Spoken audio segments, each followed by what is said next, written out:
ಜ್ಞಾನಮುಕ್ತಿನಂ ಮೂರ್ಖತೆ ಪರಿಕಲ್ಪಿತ ಶತಭೃತೋ ವರ್ತ್ಮಾ ಪುನರ್ಜನ್ಮನಾಂ ಆತ್ಮೇತ್ಯಾತ್ಮವಿದಾಂ ಕೃತಶ್ಚ ಇಡತಾಂ ಭರ್ತಾಮರ ಜ್ಯೋತಿಷಾಂ ಲೋಕಾನಾಂ ಪ್ರಳಯೋದಯ ಸ್ಥಿತಿ ವಿಭುಶ್ಚಾನೇಕಧಾ ಯಶತು ವಾಚಂ ನಃ ಸದುಧಾತನೇಕ ಕಿರಣಃ ತ್ರೈಲೋಕ್ಯ ದೀಪೋ ರವಿಃ.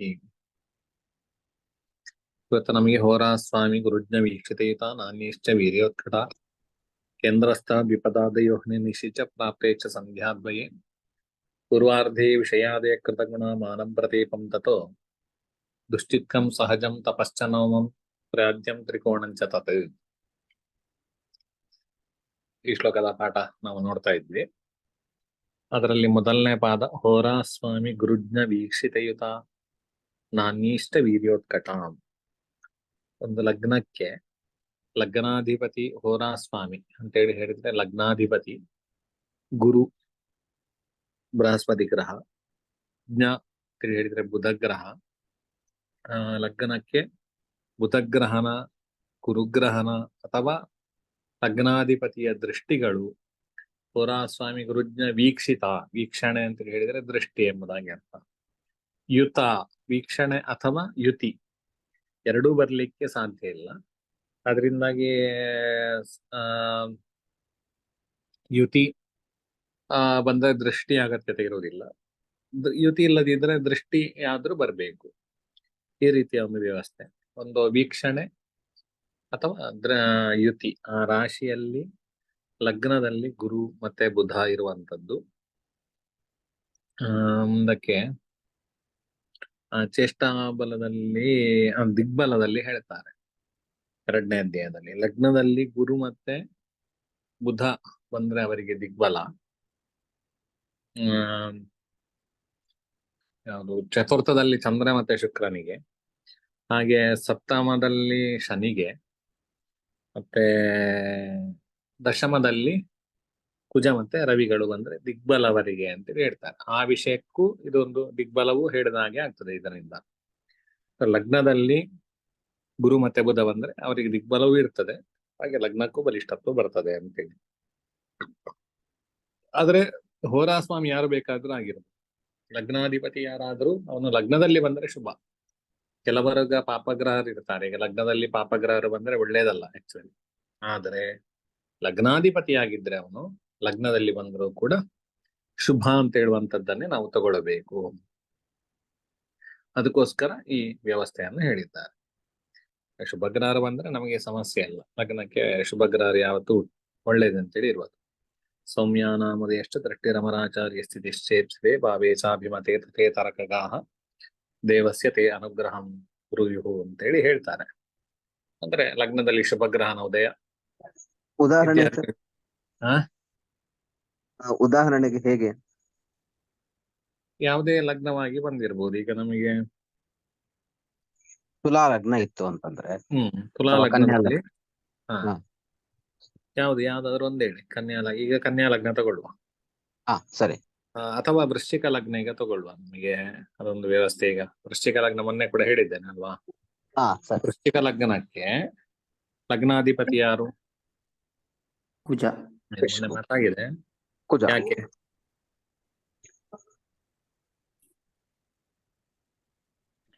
ಕ್ಷಿತಿಜ ಚಂದ್ರ ರವಿ ಸೌಮ್ಯ ಸರಿ, ಅವನಿಜಾಹ. ಅದರಿಂದಾಗಿ ನಮಗೆ ವೃಶ್ಚಿಕ ಲಗ್ನಕ್ಕೆ ಲಗ್ನಾಧಿಪತಿ ಕುಜ. ಆ ಲಗ್ನಾಧಿಪತಿಯ ದೃಷ್ಟಿ ಇವತ್ತು ನಮಗೆ ವೃಶ್ಚಿಕ ಲಗ್ನಕ್ಕೆ ಉಂಟಾ? ಉಂಟು. ಯಾಕೆ? ಕುಜ ಮತ್ತೆ ಗುರು ವೃಷಭದಲ್ಲಿದ್ದಾರೆ. ವೃಷಭದಿಂದ 7ನೇ ರಾಶಿ ವೃಶ್ಚಿಕ ರಾಶಿ. ಹಾಗಾಗಿ ಒಂದು ಸಂಶಯ ಇತ್ತು. ಅಂದ್ರೆ ಇವತ್ತಿದ್ದು ಯಾವ ರಾಶಿಯಲ್ಲಿ ಯಾರಿದ್ದಾರೆ ಅದು ಹೇಗೆ ತಿಳ್ಕೊಳ್ಳೋದು? ಪಂಚಾಂಗದಿಂದ ತಿಳ್ಕೊಳ್ಬೇಕಷ್ಟೇ. ಅದೇ ಅದಕ್ಕೆ ಮುಂದಕ್ಕೆ ಪಾಠ ಇದೆ, ಜ್ಯೋತಿಷ್ಯ ಸೋಪಾನ. ನಿಮಗೆ ಜ್ಯೋತಿಷ್ಯ ಸೋಪಾನ ಇದು ಎರಡು ಕೇಳಿದಾಗ ಇದೇ ಸಮಸ್ಯೆ ಬರ್ತದೆ, ಟೊಟ್ಟಿ ಕೇಳದಿದ್ದೆ. ಆಕ್ಚುಲಿ ಇದರಲ್ಲಿ ರಾಜ್ಯಾತಕದವರಿಗೆ ಅದು ಜ್ಯೋತಿಷ್ಯ ಸೋಪಾನ ಪಾಠ ಆಗಿದೆ, ಆದ್ರಿಂದಾಗಿ ಅವರಿಗೆ ಈ ಸಮಸ್ಯೆ ಬರುವುದಿಲ್ಲ. ಹಾಗೆ ಈ ದೃಷ್ಟಿಯನ್ನು ಹೇಳುವಂಥದ್ದು ಅಷ್ಟೇ. ದೃಷ್ಟಿ ಯಾವ ರಾಶಿಯಿಂದ ಯಾವ ರಾಶಿಗೆ ದೃಷ್ಟಿ ಇದೆ ಅಂತ ಹೇಳುವಂಥದ್ದು ಅದು ನೋಡ್ಕೊಳ್ಬೇಕಾಗ್ತದೆ. ಎಲ್ಲಾ ಗ್ರಹರಿಗೂ ಸಪ್ತಮ ದೃಷ್ಟಿ ಇದೆ. ಈಗ ಇಷ್ಟು ತಿಳ್ಕೊಳ್ಳಿ, ಮುಂದಕ್ಕೆ 2ನೇ ಅಧ್ಯಾಯದಲ್ಲಿ ಬರ್ತದೆ. ಅದರಿಂದಾಗಿ ನಮ್ಗೆ ಈಗ ಪ್ರೆಸೆಂಟ್ ಇದ್ದು ನಾನು ನಿಮಗೆ ಹೇಳಿದ್ದು, ಅದು ಸಾಫ್ಟ್ವೇರ್ ಇದ್ರೆ ಸುಲಭದಲ್ಲಿ ತಿಳ್ಕೊಬಹುದು. ಪಂಚಾಂಗದಿಂದ ತಿಳ್ಕೊಳ್ಳಿಕ್ಕೆ ಇರುವಂತದ್ದು. ಗ್ರಹರ ಲೆಕ್ಕಾಚಾರ ಎಲ್ಲ ಪ್ರತಿ ದಿವಸವೂ ಮಾಡಬೇಕು ಅಂತ ನಾನು ನಿಮಗೆ ಹೇಳಿದ್ದು. ಇದರಲ್ಲಿ ಹೇಳಿದಾರಲ್ಲ, ಜ್ಯೋತಿಷ ಸ್ವರೂಪನ ಆರಂಭದಲ್ಲಿ ಪ್ರತಿ ದಿವಸ ಉತ್ತಾಯೋಷತಿ ದೇವತಾಮೃತಿ ನಿಜಾಂ ಧ್ಯಾತ್ವಾ ವಪುಷ್ಠೋಧನಂ ಕೃತ್ವಾ ಸ್ನಾನ ಪುರಸ್ಸರಂ ಸಲಿಲ ವಿಕ್ಷೇಪಾದಿ ಕರ್ಮಾಖಿಲಂ ಕೃತ್ವಾ ಮಂತ್ರ ಜಪಾದಿಕಂ ಚ ವಿಧಿವತ್ ಪಂಚಾಂಗ ಭಿಕ್ಷಾಂ ತಥಾ ಕೃತ್ವಾ ಕೇಟಾನಾಂಗಣನಂ ಚ ದೈವ ವಿದತ ಸ್ವಸ್ಥಾಂತರಾತ್ಮ ಭವೇತ್. ಕೇಟಾನಾಂ ಗಣನಂ, ಗ್ರಹರ ಗಣಿತವನ್ನ ಮಾಡಬೇಕು ಅಂತ. ಅಂದ್ರೆ ಗ್ರಹರ ಗಣಿತ ಮಾಡುದು ಅಂತ ಹೇಳಿದ್ರೆ ಏನು? ಪ್ರತಿ ದಿವಸ ಮಾಡುದು ಅಂತ ಹೇಳಿದ್ರೆ ಗ್ರಹರು ಎಲ್ಲಿದ್ದಾರೆ ಅಂತ ಹೇಳಿ ತಿಳ್ಕೊಳ್ಳುವಂಥದ್ದು. ಅದನ್ನ ಮಾಡ್ಲಿಕ್ಕೆ ನಿಮಗೆ ಹೇಗೆ ಅಂತ ಇನ್ನು ಗೊತ್ತಾಗ್ಲಿಲ್ಲ. ಜಾತಕ ರಚನೆ ಕಾಲದಲ್ಲಿ ಗ್ರಹರ ಗಣಿತ ಮಾಡುವಂಥದ್ದು ಹೇಗೆ ಅಂತೇಳಿ ವ್ಯವಸ್ಥೆಗಳು ಬರ್ತದೆ. ಆಮೇಲೆ ನಿಮಗೆ ಎಲ್ಲಿ ಇರ್ತದೆ ಅಂತ ಗೊತ್ತಾಗ್ತದೆ. ಆಯ್ತಾ? ಸರಿ. ಹೋರಾಸ್ವಾಮಿ ಗುರುಜ್ಞ. ಆದ್ರಿಂದಾಗಿ ಇವತ್ತು ಗುರುವಿನ ವೀಕ್ಷಣೆಯು ಎಲ್ಲಾ ಗ್ರಹರಿಗೂ ಸಪ್ತಮ ರಾಶಿಗೆ ದೃಷ್ಟಿ ಇದೆ. ಅವರಿದ್ದಲ್ಲಿಂದ ಸಪ್ತಮ ರಾಶಿಗೆ. ಆದ್ರಿಂದಾಗಿ ಗುರು ಮತ್ತೆ ಕುಜ ವೃಷಭ ರಾಶಿಯಲ್ಲಿ ಇರೋದ್ರಿಂದಾಗಿ, ವೃಷಭ ರಾಶಿಯಿಂದ ಸಪ್ತಮ ರಾಶಿ ವೃಶ್ಚಿಕ ಲಗ್ನ ಆದ್ರಿಂದಾಗಿ ಆ ವೃಶ್ಚಿಕ ರಾಶಿಗೆ ಗುರು ಮತ್ತೆ ಕುಜರ ದೃಷ್ಟಿ ಇವತ್ತಿದೆ. ಹೀಗಿದ್ದಾಗ ಲಗ್ನಕ್ಕೆ ಲಗ್ನಾಧಿಪತಿಯ ದೃಷ್ಟಿಯೂ ಬಂತು, ಗುರುವಿನ ದೃಷ್ಟಿಯೂ ಬಂತು. ಅದರಿಂದಾಗಿ ಇವತ್ತು ವೃಶ್ಚಿಕ ಲಗ್ನದಲ್ಲಿ ಯಾರಾದ್ರೂ ಹುಟ್ಟಿದ್ರೆ ತುಂಬಾ ಲಗ್ನ ಬಲಿಷ್ಠ ಅಂತೇಳಿ ನಾವು ತಗೊಳ್ಬಹುದು. ಹೋರಾಸ್ವಾಮಿ ಗುರುಜ್ಞ ವೀಕ್ಷಿತಯುತ ನ ಅನ್ಯ ಇಷ್ಟ. ಇಲ್ಲಿ ಅನ್ಯ ಇಷ್ಟ ಅಂತ ಹೇಳೋದಕ್ಕೆ ಮೊನ್ನೆ ಹೇಳಿದ್ದೇನೆ ನಾನು. ಅಲ್ಲಿ ಪಾಪಗ್ರಹರು ಅಂತೇಳಿ ಅರ್ಥವನ್ನ ಇಟ್ಕೊಳ್ಬೇಕು ಅಂತೇಳಿ. ಅನ್ಯ ಅಂತೇಳಿ ಹೇಳಿದಾಗ ಚಂದ್ರ ಶುಕ್ರರು ಆ ಕಡೆ ಶುಭರು ಗುರು ಬುಧರ ಜೊತೆ ಇಲ್ಲಿ ಶಬ್ದದಲ್ಲಿ ಸೇರಿರುವುದಿಲ್ಲ. ಇನ್ನು ಹಾಗೆ ಅಂತೇಳಿ ಅವರು ಪಾಪಗ್ರಹರಲ್ಲ. ಅದರಿಂದಾಗಿ ಅಲ್ಲಿ ಪಾಪ ವ್ಯಾಖ್ಯಾನದಲ್ಲಿ ಬರಿಬೇಕಾದ್ರೆ ಅನ್ಯ ಶಬ್ದೇನ ಪಾಪಗ್ರಹ ಗೃಹ್ಯಂತೆ ಅಂತೇಳಿ ಬರೀತಾರೆ. ಅನ್ಯ ಎಂಬ ಶಬ್ದದಿಂದಾಗಿ ಪಾಪಗ್ರಹ. ಆದ್ರಿಂದ ಈ ಪಾಪಗ್ರಹರ ದೃಷ್ಟಿ, ಪಾಪಗ್ರಹರ ಯುತಿ ಲಗ್ನದಲ್ಲಿ ಒಳ್ಳೆಯದಲ್ಲ ಅಂತ. ಇದನ್ನೇ ಯೋಯೋ ಭಾವ ಸ್ವಾಮಿ ದೃಷ್ಟೋಯುತೋ ವಾ ಸೌಮ್ಯರ್ವಾ ಸ್ಯಾತ್ ತಸ್ಯಾಭಿವೃದ್ಧಿ ಪಾಪೈರೇವಂ ತಸ್ಯ ಭಾವಸ್ಯ ಹಾನಿ ನಿರ್ದೇಷ್ಟವ್ಯೋ ಪ್ರಶ್ನತೋ ಜನ್ಮತೋ ವಾ ಅಂತ ಹೇಳುವಂತಹ ಶ್ಲೋಕದಲ್ಲಿ, ಪ್ರಮಾಣದಲ್ಲಿ ಯಾವ್ಯಾವ ರಾಶಿಗಳಿಗೆ ಸ್ವಾಮಿ ದೃಷ್ಟಿ, ಆಯಾಯ ಭಾವದ ಅಧಿಪತಿಗಳ ದೃಷ್ಟಿ ಅಥವಾ ಯುತಿ, ಹಾಗೆ ಆಯಾ ಭಾವದ ಕೇವಲ ಆಯಾ ಭಾವಾಧಿಪತಿಗಳ ದೃಷ್ಟಿ ಯುತಿ ಮಾತ್ರ ಅಲ್ಲ, ಸೌಮ್ಯಗ್ರಹರ ದೃಷ್ಟಿ, ಸೌಮ್ಯಗ್ರಹರ ಯುತಿ, ಇದೆಲ್ಲ ಬಂದ್ರೆ ಆ ಭಾವ ವೃದ್ಧಿ ಆಗ್ತದೆ. ಆ ಭಾವಕ್ಕೆ ಹೇಳಿರ್ತಕ್ಕಂಥ ಒಳ್ಳೆ ಫಲಗಳೇನಿದೆ ಅದನ್ನೆಲ್ಲ ನಾವು ಹೇಳಬೇಕು. ಅದರ ವೃದ್ಧಿಯನ್ನು ಹೇಳಬೇಕು. ಒಂದು ಭಾವದಿಂದ ವಾಹನ ಚಿಂತನೆ ಇದೆ. ಸೌಮ್ಯಗ್ರಹರ ದೃಷ್ಟಿಯೋ ಸೌಮ್ಯಗ್ರಹರ ಯುತಿಯೋ ಆ ಭಾವದಲ್ಲಿ ಬಂದ್ರೆ, ಅಂದ್ರೆ ಯಾವ ಭಾವದಿಂದ ವಾಹನವನ್ನ ಚಿಂತನೆ ಮಾಡ್ತೇವೋ ಆ ಭಾವಕ್ಕೆ ಬಂದ್ರೆ ಆಗ ಹೊಸ ವಾಹನ ತಗೊಳ್ಳುವಂಥದ್ದು ಅಥವಾ ಇನ್ನೂ ವಾಹನ ಕೂಡುವಂಥದ್ದು, ಆ ವಾಹನ ವಿಷಯದಲ್ಲಿ ಶುಭವನ್ನು ಹೇಳಬೇಕು.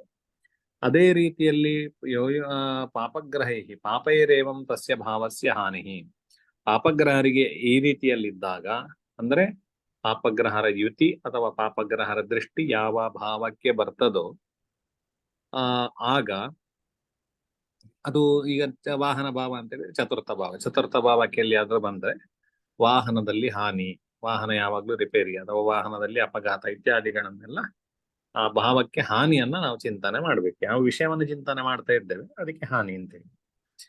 ಈಗ ಇಲ್ಲಿ ನಮಗೆ ಒಂದು ಸಮಸ್ಯೆ ಅಂತ ಹೇಳಿದ್ರೆ ಸ್ವಾಮಿ ದೃಷ್ಟ ಅಂತೇಳಿ, ಅಂದ್ರೆ ಸ್ವಾಮಿ ಗ್ರಹ ಎಲ್ಲಿ ಆದ್ರೂ ಪಾಪಗ್ರಹ ಆಗಿದ್ರೆ ಆಗ ಭಾವದ ಹಾನಿಯನ್ನು ಹೇಳಬೇಕು ಅಂತ ಹೇಳಿದ್ರೆ ಅಲ್ಲ.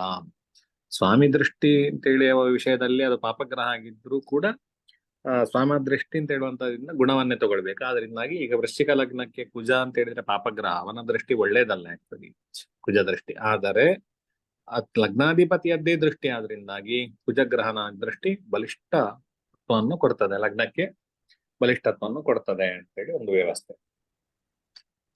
ಇನ್ನು ಇದರಿಂದಾಗಿ ಏನು ಗೊತ್ತಾಗ್ತದೆ ಅಂತೇಳಿ ಹೇಳಿದ್ರೆ ನಮಗೆ ಸರಿ, ಇನ್ನೊಂದು ಶ್ಲೋಕ ಇದೆ ನಮ್ಮ ಕೇಂದ್ರ. ನಮಸ್ತೆ. ಅದೇ ಈಗ ಇದರದ್ದು ಶುಭಗ್ರಹದ ದೃಷ್ಟಿ ಅಂತ ನಾವು ಅಂದ್ರೆ ಹೇಳಿದ್ರಲ್ಲ, ಈಗ ದಶಾಭುಕ್ತಿಗಳು ಇದಕ್ಕೆ ಕಾರಣ ಆಗ್ತದೆ. ಅಂದ್ರೆ ಶತ್ರು ಗ್ರಹ ಇತ್ತಪ್ಪ ಅಂತಂದ್ರೆ ದಶಾಭುಕ್ತಿಯಲ್ಲಿ ಅವಾಗ್ಲೂ ಆ ಟೈಪ್ ಆಗೋ ಚಾನ್ಸಸ್ ಇರುತ್ತೆ. ಹೇಗೆ? ಅದೇ ಈಗ ಅಕಸ್ಮಾತ್ ಆಗಿ 4ನೇ ಮನೆಯಲ್ಲಿ ಗುರು ಇದ್ದಾನೆ ವೃಶ್ಚಿಕ ರಾಶಿಯಲ್ಲಿ, ಹ್ಮ್ ಅಂದ್ರೆ ಮಿತ್ರನಾದ. ಆದ್ರೆ ಇದರಲ್ಲಿ ದಶಾಭುಕ್ತಿಯಲ್ಲಿ ಶತ್ರು ಗ್ರಹದ ನಡೀತಾ ಇತ್ತು ಅಂತಂದ್ರೆ ಅವಾಗ್ಲೂ ಕೆಟ್ಟದ ಎಫೆಕ್ಟ್ ಆಗತ್ತಾ ಅಥವಾ ಹೇಗೆ?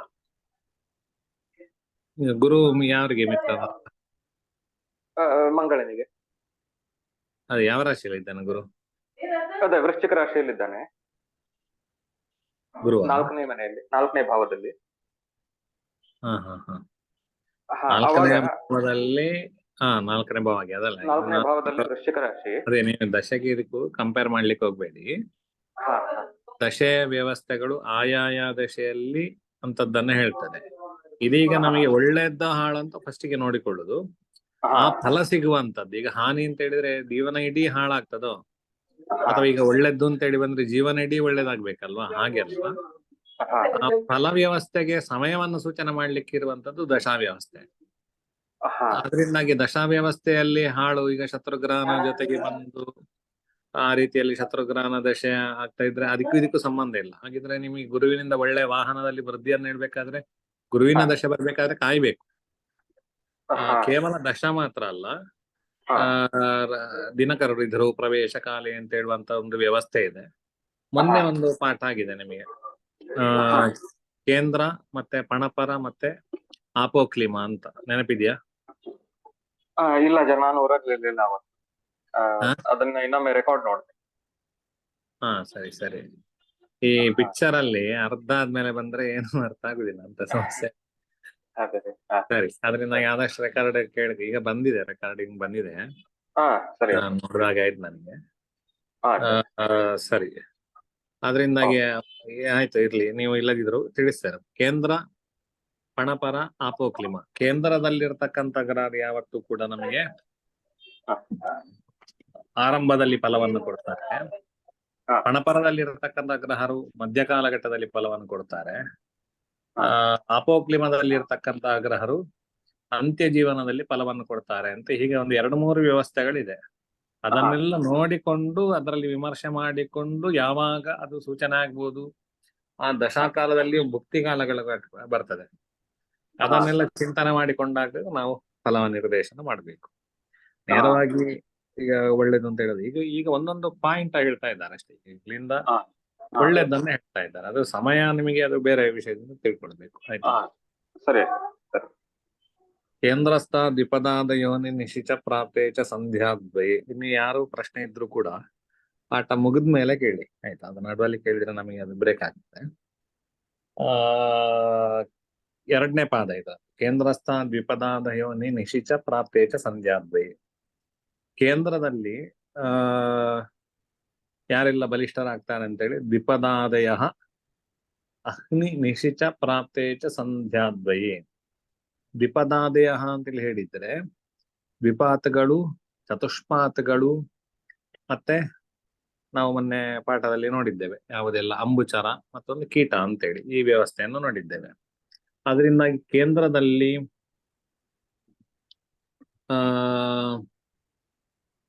ಅವುಗಳು ಬಲಿಷ್ಠರಾಗ್ತಾರೆ.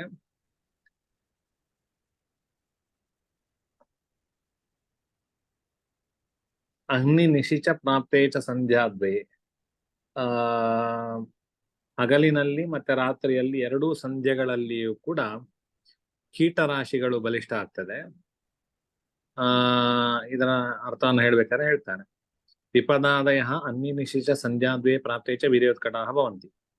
ವಿಪಾದ್ರಾಶಯಃ ಅಗ್ನಿ, ಚತುಷ್ಪಾತ್ರಾಶಯಃ ರಾತ್ರೌ, ಕೀಟರಾಶಯಃ ಪೂರ್ವಸಂಧ್ಯಾಯಾಮ್ ಅಪರಸಂಧ್ಯಾಯಂಚ ವೀರ್ಯೋತ್ಕಟಾಃ ಭವಂತಿ ಇತ್ಯರ್ಥಃ. ಇಲ್ಲಿ ಏನಂತ ಅಂಬುಚರದ ವಿಷಯ ಇಲ್ಲ. ಇಲ್ಲಿ ದ್ವಿಪಾತ್ ಮತ್ತೆ ಚತುಷ್ಪಾತ್ ರಾಶಿಗಳು, ವಿಪದಾದಯ ಅಂತ ಹೇಳಿದ್ರೆ ದ್ವಿಪಾತ್, ಚತುಷ್ಪಾತ್, ಕೀಟ ಅಂತ 3 ರಾಶಿಗಳ ವ್ಯವಸ್ಥೆ. ಈ 3 ರಾಶಿಗಳು ಅಗ್ನಿ ನಿಶಿಚ ಪ್ರಾಪ್ತೇ ಚ ಸಂಧ್ಯಾದ್ವಯೇ ಅಂತ.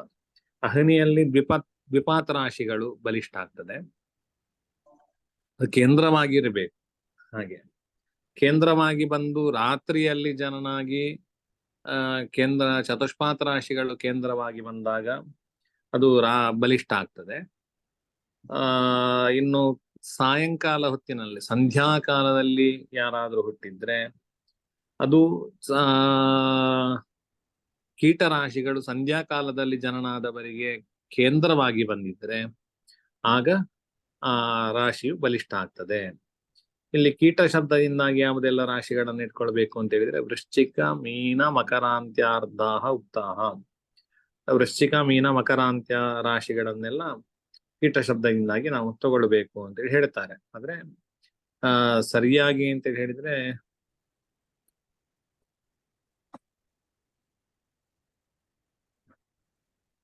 ಹೌದು, ಇಲ್ಲಿ ಮೀನ ಜಲಾಂಬು ರಾಶಿ ಇಲ್ಲದ್ರಿಂದಾಗಿ ವೃಶ್ಚಿಕ, ಮೀನ ಮತ್ತೆ ಮಕರ ಅಂತ್ಯಾರ್ಧ ಅದನ್ನು ಕೀಟ ಶಬ್ದದಿಂದಾಗಿ ತಗೊಳ್ಬೇಕು.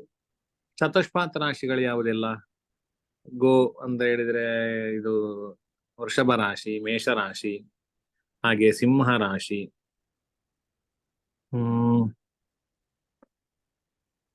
ಕೀಟರಾಶಿಯಲ್ಲಿ ಇದು ಹೋಗ್ಲಿ ಅಲ್ಲ, ಕರ್ಕಾಟಕ ಬಂದಿಲ್ಲ. ಆ ಮಕರ ಪೂರ್ವಾರ್ಧ, ಧನುರಾಶಿ, ಧನು ಅಪರಾರ್ಧ, ಮತ್ತೆ ತುಲಾ ನರರಾಶಿ ಆಯ್ತು, ದ್ವಿಪಾದ ರಾಶಿ ಆಯ್ತು, ವೃಶ್ಚಿಕ ಕೀಟರಾಶಿ ಆಯ್ತು, ಕುಂಭ ರಾಶಿ ದ್ವಿಪಾದ ರಾಶಿ ಆಯ್ತು, ಮೀನರಾಶಿ ನಮಗೆ ಕೀಟರಾಶಿಯಲ್ಲಿ ಸೇರಿತು.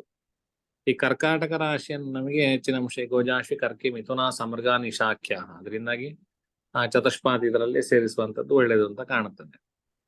ಅದು ನಿಶಾಬಲ ರಾಶಿ ಆದ್ರಿಂದಾಗಿ ಇಲ್ಲಿ ಕೀಟ ಶಬ್ದದಿಂದಾಗಿ ವೃಶ್ಚಿಕ, ಮೀನ, ಮಕರಾಂತ್ಯ, ಅರ್ಧಾಹ, ಉಕ್ತಾಹ ಅಂತ ಇಷ್ಟೇ ಹೇಳಿದ್ದಾರೆ. ಆದ್ರೆ ಕರ್ಕಾಟಕವನ್ನು ಕೀಟರಾಶಿಯಲ್ಲಿ ಸೇರಿಸುವ ಕ್ರಮ ಉಂಟು. ಮೊನ್ನೆ ನೀವು ಪ್ರಮಾಣ ಕೊಟ್ಟದ್ರಲ್ಲಿ ಯಾವುದಿದೆ? ಮೊನ್ನೆ ಇವರು ಒಂದು ಹೇಳಿದ್ರಲ್ಲ, ಭಟ್ಟೋತ್ಪಲನ ವ್ಯಾಖ್ಯಾನದಲ್ಲಿ ಇರುವಂತದ್ದು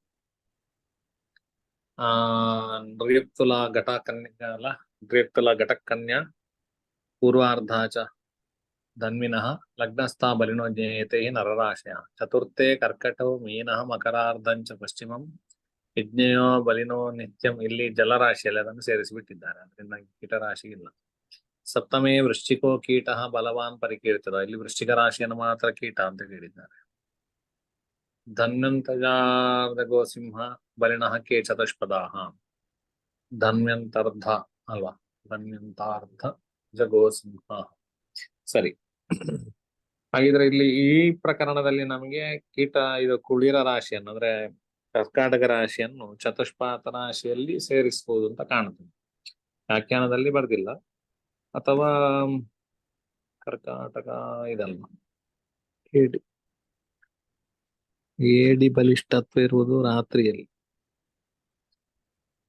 ಅಲ್ವಾ? ಏಡಿಯನ್ನು ಹಿಡಿಯುವುದೆಲ್ಲ ಸ್ವಲ್ಪ ರಾತ್ರಿಯಲ್ಲಿ ಹಿಡಿತಾರಲ್ವ? ಏಡಿ ಯಾವಾಗ ಬಲಿಷ್ಠವಾಗಿರೋದು? ರಾತ್ರಿ. ನಿಘಂಟಲ್ಲ ನಂಗೆ ಏಡಿ ಅಭ್ಯಾಸ ಇಲ್ಲ, ಹಿಡಿದ ಅಭ್ಯಾಸ ಇಲ್ಲ. ಅದರ ಬಗ್ಗೆ ಏನಾದ್ರು ಸರ್ಚ್ ಮಾಡಿದವ ಇದ್ರೆ ರಾತ್ರಿಯಲ್ಲಿ ಅಲ್ಲ ಬಲಿಷ್ಠತ್ವಕ್ಕೆ ಸಾವಧಾನ. ನನ್ಗೆ ಗೊತ್ತಿದ್ದಾಗೆ ರಾತ್ರಿಯಲ್ಲೇ ಅದು ಸಂಚಾರ ಜಾಸ್ತಿ. ಏಡಿ ಹಿಡಿಯೋದೆಲ್ಲ ರಾತ್ರಿಯಲ್ಲಿ ಹಿಡಿತಾರೆ ಕೂತ್ಕೊಂಡು. ಸರಿ, ಹಾಗಿದ್ರೆ ಅದನ್ನ ಇದರಲ್ಲೇ ಸೇರಿಸೋಣ, ಯಾರಲ್ಲಿ ಚತುಷ್ಪಾತ್ನಲ್ಲಿ ಸೇರಿಸುವ. ಕೇಂದ್ರಸ್ಥ ದ್ವಿಪದಾದಯ ಅಗ್ನಿ ನಿಶಿಚ ಪ್ರಾಪ್ತಿ ಸಂಧ್ಯಾದ್ವಿ. ಇನ್ನು ನರರಾಶಿಗಳು ಯಾವುದು ಅಂತ ಹೇಳಿದ್ರೆ ನಿಮಗೆ ಮಿಥುನ ರಾಶಿ, ದ್ವಿಪಾತ ರಾಶಿಗಳು ಯಾವುದು ಅಂತ ಹೇಳಿದ್ರೆ ಮಿಥುನ ರಾಶಿ, ಮತ್ತೆ ಕನ್ಯಾ ರಾಶಿ, ತುಲಾ ರಾಶಿ, ಧನು ಪೂರ್ವಾರ್ಧ, ಕುಂಭ ರಾಶಿ, ಇದು ದ್ವಿಪಾತ ರಾಶಿಗಳು.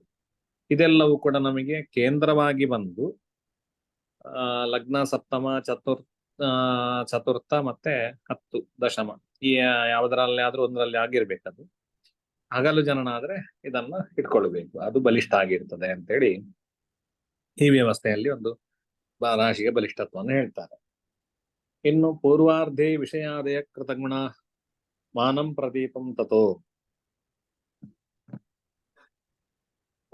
ವಿಷಯಾದಿಗಳು ಅಂತ ವಿಷಯ ಅಂತೇಳಿ ಹೇಳಿದ್ರೆ 5 ಅಂತ ಹೇಳುವಂಥದ್ದು ನೋಡಿದ್ದೇವೆ ನಾವು. ಜ್ಯೋತಿಷ್ಯ ಸೋಪಾನದಲ್ಲಿ ಕೂಡ ವಿಷಯ ಶಬ್ದ ಬಂದಿದೆ, 5ಕ್ಕೆ ವಿಷಯ ಶಬ್ದವನ್ನು ಹೇಳ್ತಾರೆ. ಕೃತ ಅಂತ ಹೇಳಿದ್ರೆ 4 ಅಂತ ಹೇಳುವಂಥದ್ದು ಬಂದಿದೆ ನಮಗೆ. ವಿಷಯಾದಯ ಕೃತಗುಣಾ ಪೂರ್ವಾರ್ಧೆ ಮಾನಂ, ಪೂರ್ವಾರ್ಧ ರಾಶಿ ಚಕ್ರವನ್ನ ಪೂರ್ವಾರ್ಧ ಅಪರಾರ್ಧ ಅಂತ ಮಾಡಿಕೊಳ್ಬೇಕು. ಅರ್ಥಾತ್ ಮೇಷರಾಶಿಯಿಂದ 6 ರಾಶಿಗಳು ಪೂರ್ವಾರ್ಧ, ತುಲಾ ರಾಶಿಯಿಂದಾಗಿ 6 ರಾಶಿಗಳು, ತುಲಾ ಷಟ್ಕ ಮತ್ತೆ ಮೇಷಾದಿ ಷಟ್ಕ ಅಂತೇಳಿ, ಮೇಷ ಷಟ್ಕ ಅಂತೇಳಿ ಈ ರೀತಿಯಲ್ಲಿ 6 ರಾಶಿಗಳನ್ನು ವಿಭಾಗ ಮಾಡಿಕೊಂಡಾಗ ಪೂರ್ವಾರ್ಧ ಅಪರಾರ್ಧ ಅಂತ ಗೊತ್ತಾಗ್ತದೆ ನಮಗೆ. ಮೇಷರಾಶಿಯಿಂದ ಕನ್ಯಾ ರಾಶಿಯವರೆಗೆ ಪೂರ್ವಾರ್ಧ, ತುಲಾ ರಾಶಿಯಿಂದ ಮೀನ ರಾಶಿಯವರೆಗೆ ಅಪರಾರ್ಧ ಅಂತ. ಇದು ಪೂರ್ವಾರ್ಧೆ ಅಂತ ಹೇಳಿದ್ರೆ ಹಾಗಿದ್ರೆ ಮೇಷರಾಶಿಯಿಂದ ಕನ್ಯಾ ರಾಶಿಯವರೆಗೆ ಎಂಬುದಾಗಿ ಅರ್ಥ. ವಿಷಯಾದಯ 5 ಸಂಖ್ಯೆಯನ್ನ ಕೃತ ಗುಣಾ, ಕೃತ ಅಂತ ಹೇಳಿದ್ರೆ 4, 4ರಿಂದ ಗುಣಿಸ್ಬೇಕು ಅಂತ. 5ರಿಂದ 4 ಗುಣಿಸಿದ್ರೆ ಎಷ್ಟಾಯ್ತು? 20. 20 ಆಯ್ತು ಅಲ್ವಾ? ಅದು ಕ್ರಮವಾಗಿ ಪ್ರಮಾಣಗಳಾಗ್ತಾ ಹೋಗ್ತದೆ. ವಿಷಯಾದಯ ಅಂತೇಳಿ ಹೇಳಿದರೆ 5ರಿಂದ ಆರಂಭ ಆಗ್ಬೇಕು. 5, 6, 7, 8, 9, 10ರಿಂದ 10ರವರೆಗೆ ಒಟ್ಟು 6 ಇದರಿಂದ ಗುಣಿಸ್ಬೇಕು. 4ಕ್ಕೆ 5ರಿಂದ ಗುಣಿಸಿದ್ರೆ ಎಷ್ಟಾಯ್ತು? 20 ಆಯ್ತು. 4ಕ್ಕೆ 6ರಿಂದ ಗುಣಿಸಿದ್ರೆ ಎಷ್ಟಾಯ್ತು? 24 ಆಯ್ತು. 4ಕ್ಕೆ 7ರಿಂದ ಗುಣಿಸಿದ್ರೆ 28. 4 8ಲಿ 32, 4 9ಲಿ 36, 4 10ಲಿ 40 ಅಂತ. ಮೇಷರಾಶಿಗೆ 5ರಿಂದ ಗುಣಿಸುದು. ಅಂದ್ರೆ ಮೇಷರಾಶಿಯ ಪ್ರಮಾಣ ಎಷ್ಟು ಅಂತ ಹೇಳಿದ್ರೆ ಇದರಲ್ಲಿ ಪೂರ್ವಾರ್ಧೆ ಅಂತ ಮೇಷರಾಶಿಯಿಂದ ಆರಂಭ. ಮೊದಲಿಗೆ ನಾವು 4ರಿಂದ 5ರಿಂದ ಗುಣಿಸಿದ್ರೆ 20 ಅಂತೇಳಿ, ಅಂದ್ರೆ ಮೇಷರಾಶಿಯ ಪ್ರಮಾಣ 20 ಅಂತ ಹೇಳುವಂಥದ್ದು. ವೃಷಭ ರಾಶಿಯ ಪ್ರಮಾಣ ಎಷ್ಟಾಗ್ತದೆ? 6ರಿಂದ ಗುಣಿಸ್ಬೇಕು, ನಂತರದ 6 ಅಲ್ವಾ, 24 ಅಂತ. ಹಾಗೆ 4 4 ಸೇರಿಸ್ತಾ ಹೋದ್ರೆ ಆಯ್ತು. 4 4 7 28, ಅಂದ್ರೆ ಮಿಥುನ ರಾಶಿಯ ಪ್ರಮಾಣ 28. ಕರ್ಕಾಟಕ ರಾಶಿಯ ಪ್ರಮಾಣ 32, ಸಿಂಹ ರಾಶಿಯ ಪ್ರಮಾಣ 36, ಕನ್ಯಾ ರಾಶಿಯ ಪ್ರಮಾಣ 40. ಪ್ರತಿ ಪಂಚ ತತ್. ಇನ್ನು ಪ್ರತೀಪ ಅಂತ ಹೇಳಿದ್ರೆ ವಿಲೋಮ ಮಾಡಬೇಕು ಎಂಬುದಾಗಿ ಅರ್ಥ, ಅಂದ್ರೆ ಉಲ್ಟಾ ಮಾಡಬೇಕು ಅಂತ.